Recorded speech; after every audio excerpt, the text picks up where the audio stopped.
बात उस एक्शन की भी कर लेते हैं जो जिंदगी बचाने के लिए उत्तराखंड में लगातार जारी है। यहां आपदा के बाद इलाके में बड़े पैमाने पर रेस्क्यू ऑपरेशन किया जा रहा है।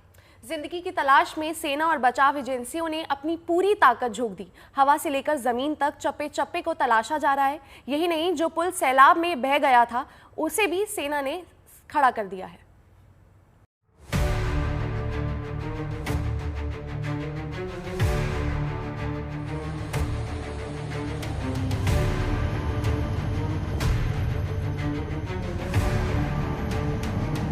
उत्तराखंड की हर्षिल घाटी में युद्ध स्तर पर बचाव और राहत अभियान लगातार चल रहा है। यहाँ पर सेना, एनडीआरएफ, एसडीआरएफ और अन्य एजेंसियों के जवान और कर्मचारी निरंतर बचाव राहत कार्य में जुटे हुए हैं। ये तस्वीरें हर्षिल घाटी की धराली से उस इलाके से हैं जिसकी सूरत 7 अगस्त को आई आपदा ने बदल कर रख दी। अब यहाँ पर बड़ी चुनौती बचे हुए लोगों की तलाश और उन्हें राहत मुहैया कराना है, क्योंकि अब तो यहाँ तक पहुँचना भी मुश्किल है। अब सेना की पैरा ब्रिगेड ने यहाँ पर मोर्चा संभाला है और ऐसे इंतजाम किए जा रहे हैं ताकि जरूरतमंद लोगों को राहत सामग्री की सप्लाई सुनिश्चित की जा सके। मल्टी स्केल एक बहुत बड़ा ऑपरेशन जिसमें रेस्क्यू, रिलीफ, सर्च और उसके साथ साथ सबसे बड़ी जो चुनौती है वो है कि रोड कनेक्टिविटी को बनाए रखा जाए। और अगर रोड कनेक्टिविटी नहीं है तो इतनी सुविधाएं जरूर हों कि कम से कम जो आपूर्ति है, जिसकी जरूरत है वहां पर धराली में, वो लगातार जाती रहे। और इसीलिए पैरा ब्रिगेड की तैयारी आप हर्षिल में देख रहे हैं। इस सिलसिले में हर्षिल से धराली को लगातार जोड़े रखने के लिए सेना की पैरा ब्रिगेड ने खास तैयारी की है।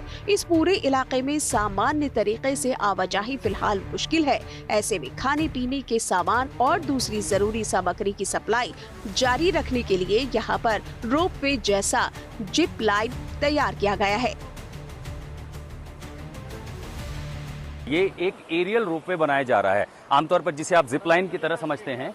तो यहाँ पर पेड़ों से कैंप से एक हिस्से से लेकर के अगले हिस्से तक ये जो पैरा ब्रिगेड के जवान हैं वो एक एरियल रोपवे बना रहे हैं। अब इसका काम दरअसल क्या होगा, अगर मान लीजिए दोबारा यहाँ कोई बाधा आती है, फिर कोई आपदा, चूंकि मौसम यहाँ लगातार बिगड़ते रहता है, तो सप्लाई लाइन जो इसेंशियल्स हैं, आपका खाना है, राहत सामग्री है, दवाइयाँ हैं, या इसके अलावा बिजली रिस्टोरेशन है, हर वो जरूरत की चीजें जो आपको धराली पहुंचानी है वो इस जिपवे से, दूर के हिस्से से वहां से बांधा जा रहा है, उसे स्लाइड करके यहाँ लाया जा सकेगा। ये एक हिस्सा हो गया। इसी के साथ साथ इसके दूसरे हिस्से में, चूंकि यहाँ पर जो ट्रैक है, मोटरेबल ट्रैक है, वो पूरी तरह दब चुका है मलबे में, और वो मलबे के साथ साथ पीछे जलाशय है, तो यहाँ दूसरे हिस्से में भी एक जिप लाइन और तैयार की जा रही है।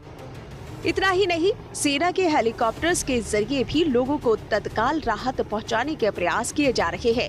आप देख सकते हैं, वायुसेना के MI-17 हेलीकॉप्टर की ये उड़ान राहत का पैगाम लेकर आई है। इस हेलीकॉप्टर के जरिए मेडिकल इमरजेंसी में एक महिला को वायुसेना ने मदद मुहैया कराई। गर्भवती महिला को तत्काल मदद की जरूरत थी, तो उसे इस हेलीकॉप्टर के जरिए हर्षिल से धरासू लाया गया।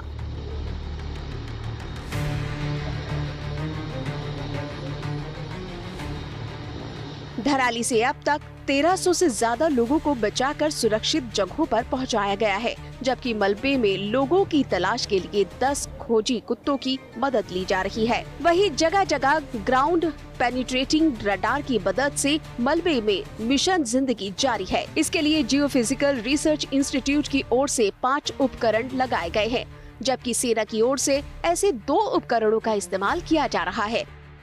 पीछे भी आप देख रहे हैं कि रडार का इस्तेमाल किया जा रहा है, और डॉग्स और डिगिंग पार्टीज जहां पे रडार और डॉग इंडिकेट करते हैं वहां पे खोद के उनको निकालने की कोशिश कर रहे हैं। ये ग्राउंड पेनिट्रेटिंग रडार है जो कि ज़मीन में दबे हुए कोई इंसान हो या कोई इलेक्ट्रॉनिक हो या कोई मेटल पार्ट हो, उसको पहचानता है, और इसकी मदद से हमें एक अंदाज़ा मिलता है कि हम कहाँ पे अपना रेस्क्यू का एफर्ट फोकस करें, ताकि अगर कोई दबाव उसे जल्दी जल्दी निकाला जा सके।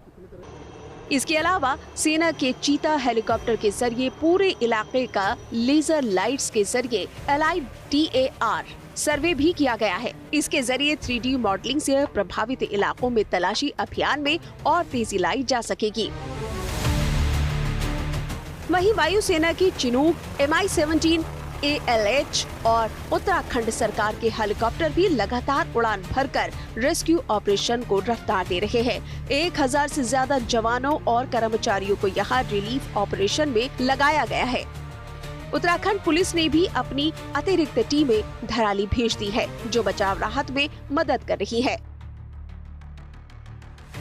इसी के साथ साथ अभी इंडियन आर्मी जो हमारे पीछे जंगल है उसमें से एक एनिमल ट्रैक बना रही है, ताकि अगर रोड खुलने में जैसे समय लग रहा है तो हमारे एनिमल्स सप्लाई यहाँ पे शुरू कर सकें। और उसके साथ हमने कम्युनिकेशन का एक डेट इस्टेब्लिश किया है, सैटेलाइट कम्युनिकेशन का, और मेडिकल टीम्स यहाँ पे लगी हुई हैं। इससे पहले कल बॉर्डर रोड ऑर्गेनाइजेशन की टीम ने नेशनल हाईवे 34 पर तबाह हुए लिमची घाट पुल की जगह 100 मीटर लंबा बेली ब्रिज बनाने में भी कामयाबी हासिल की, जो इस इलाके में बचाव राहत के लिए बड़ी लाइफलाइन साबित हो सकती है। धराली से आशुतोष मिश्रा के साथ bureau report, good news today.